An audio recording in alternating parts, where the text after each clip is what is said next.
నమస్తే, welcome to Telugu రాజ్యం. ప్రస్తుతం మనతో పాటు ఉన్నారు ఏపీ కాంగ్రెస్ పార్టీ సీనియర్ నాయకులు, మాజీ రాజ్యసభ సభ్యులు తులసిరెడ్డి గారు ఉన్నారు. నమస్కారం సార్. నమస్తే. నమస్తే.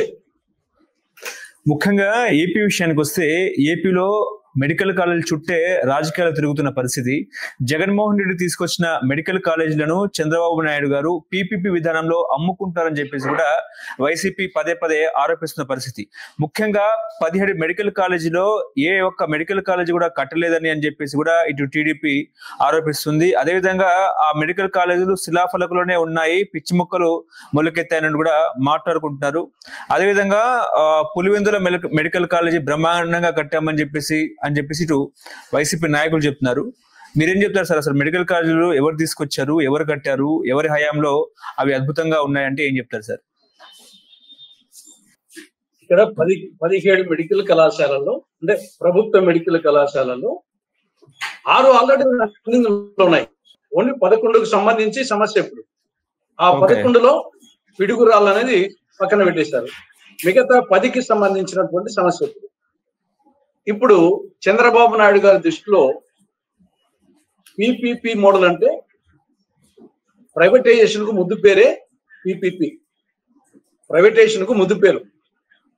అమ్మను మమ్మీ అన్నట్లు, నాన్నను డాడీ అన్నట్లు, కుక్కను సునకం అన్నట్లు, నక్కను జంబూకం అన్నట్లు చంద్రబాబు నాయుడు గారి దృష్టిలో ప్రైవేటైజేషన్ ను ముద్దు పేరు పెట్టారు పీపీపీ అని, పబ్లిక్ ప్రైవేట్ పార్ట్నర్షిప్.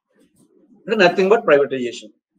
ఇక్కడ ఈ 10 కాలేజీలకు సంబంధించి మొన్న 9వ తారీఖున జీఓఆర్టీ నెంబర్ 590 జారీ చేయడం జరిగింది.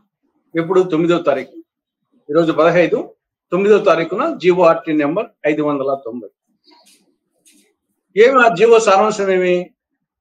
ఈ 10 ప్రభుత్వ మెడికల్ కళాశాలను పీపీపీ మోడల్లో ప్రైవేటైజేషన్ చేస్తున్నామని చెప్పేసి ఆ జీవో సారాంశం. ఆ 10 మెడికల్ కళాశాలలు ఏవి? పులివెందుల, ఆదోని, మదనపల్లి, పెనుగొండ, మార్కాపురం, బాపట్ల, పాలకొల్లు, అమలాపురం, నర్సీపట్నం, పార్వతీపురం. మొత్తం 17లో 6 ఆల్రెడీ రన్నింగ్ ఉన్నాయి. పిడుగురాల గురించి మెన్షన్ చేయలేదు. మిగతా 10 కాలేజీలకు సంబంధించి ఇప్పుడు నేను చెప్పిన 10 కాలేజీలు గవర్నమెంట్ మెడికల్ కాలేజ్ ను ప్రైవేట్ పరం చేస్తూ ఆ జీఓఆర్టీ నెంబర్ 590 జారీ చేయడం జరిగింది.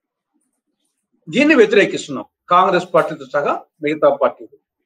ఎందుకు వ్యతిరేకిస్తున్నామంటే దానికి ప్రధానంగా 3 కారణాలు. ఒకటి, పేద విద్యార్థులు వైద్య విద్యకు దూరం అవుతారు. ప్రైవేటైజేషన్ చేస్తే ప్రైవేట్ యాజమాన్యాలు ఎంబీబీఎస్ సీట్లను, తర్వాత వచ్చే పీజీ సీట్లను వాళ్ళు అమ్ముకుంటారు. కోట్ల రూపాయలు పెట్టి అమ్ముకుంటారు. కాబట్టి పేద విద్యార్థులు కోట్లు పెట్టలేదు.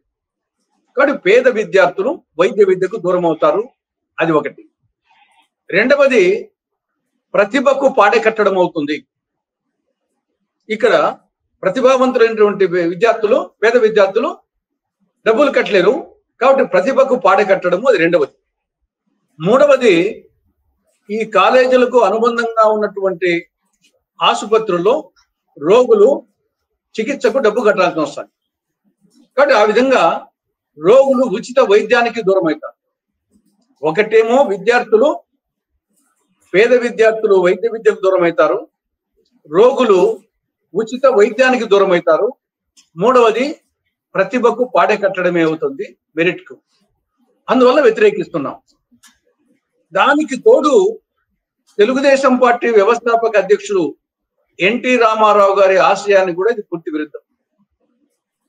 తెలుగుదేశం పార్టీ స్థాపించినప్పుడే ఎన్టీ రామారావు గారు ఈ వైద్య విద్యను ప్రైవేట్ పరం చేయడం, ఈ క్యాపిటేషన్ ఫీజు, దీని వచ్చేసి ఆయన పూర్తిగా వ్యతిరేకించడం జరిగింది. కాబట్టి వ్యవస్థాపక అధ్యక్షుడైనటువంటి ఎన్టీ రామారావు ఆశయాలకు వ్యతిరేకంగా మీరు పోతున్నారు, పేద విద్యార్థులకు వ్యతిరేకంగా పోతున్నారు, రోగులకు ఉచిత వైద్యం అందకుండా చేస్తున్నారు. కాబట్టి ఇది కరెక్ట్ కాదు అనేది మా ఆర్గ్యుమెంట్. ఇది జనరల్ ఆర్గ్యుమెంట్. పులివెందులకు సంబంధించి మరింత స్పెసిఫిక్ గా ఏమంటే, పులివెందుల ఇది అడ్వాన్స్ స్టేజ్ లో ఉంది. పులివెందుల మెడికల్ కాలేజీకి సంబంధించి 4 అంశాలు ఉన్నాయి. 1 మెడికల్ కాలేజీ, 2 ఆసుపత్రి, 3 నర్సింగ్ కాలేజీ, 4 క్వార్టర్స్.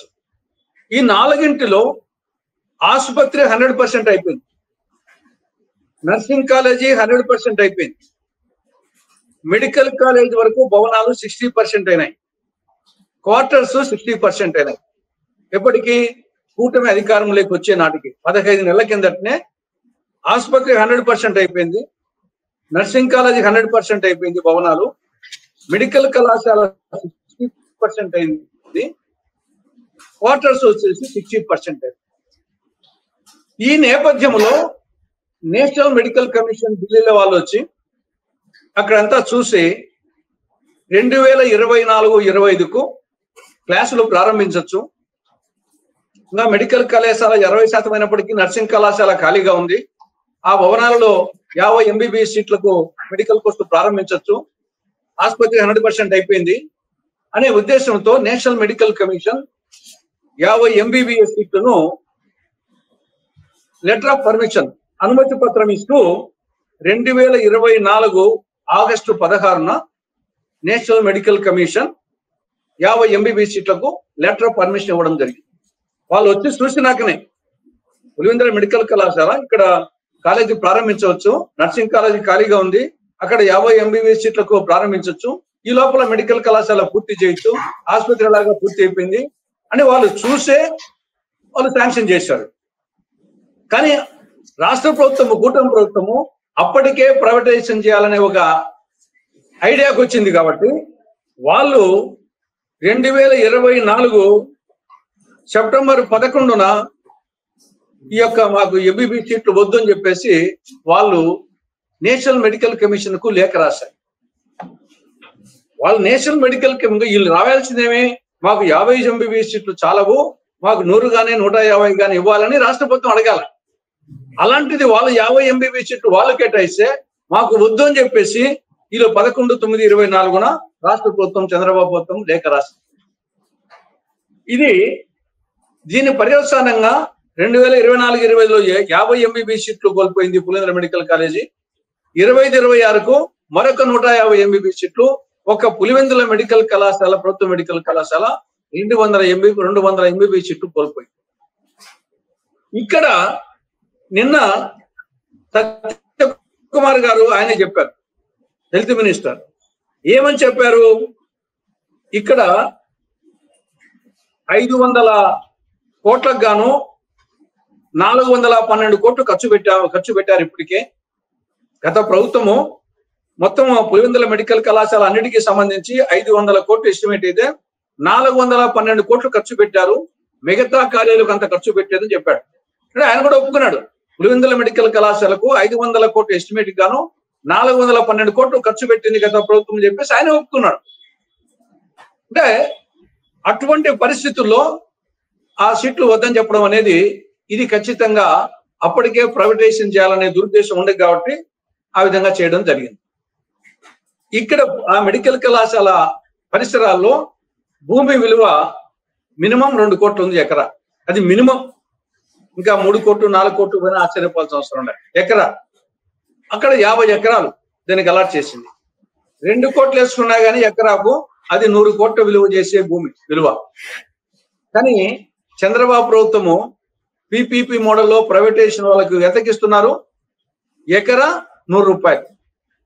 అక్కడ ఎకరా విలువ 2 కోట్ల రూపాయలు, వీళ్ళు ఇవ్వబోయేది ఎకరా 100 రూపాయలు. అంటే 50 ఎకరాలకు 100 కోట్ల విలువ చేసే భూమి కేవలం 5,000 రూపాయలకు ప్రైవేటర్లకు దారాదత్తం చేస్తున్నారు. అంటే కృష్ణ తులాభారంలో ఒక పద్యం ఉంది, భలే మంచి చౌకబేరం అని చెప్పేసి. ఆ విధంగా 100 కోట్ల విలువ చేసే భూమిని కేవలం 5,000కు ప్రైవేట్ వాళ్ళకు దారాదత్తం చేయాలనేది దురుద్దేశం. దానికి ఇంకా బ్యాక్గ్రౌండ్ ఏముంటుంది, కమిషన్ల కక్కుర్తి కాక ఇంకా ఏముంటుంది దాంట్లో. హలో, తెలుగు రాజ్యం ఛానల్ చూస్తున్నారా? సామాజిక రాజకీయ జీవన చిత్రణే తెలుగు రాజ్యం. అతిశయోక్తులు అసత్యాలు ఉండవు. రాజకీయ కోణం కాదు, ప్రజా కోణమే కొలబద్ద. తెలుగు రాజ్యం వీక్షణ మీ ఉత్తమ అభిరుచికి నిదర్శనం.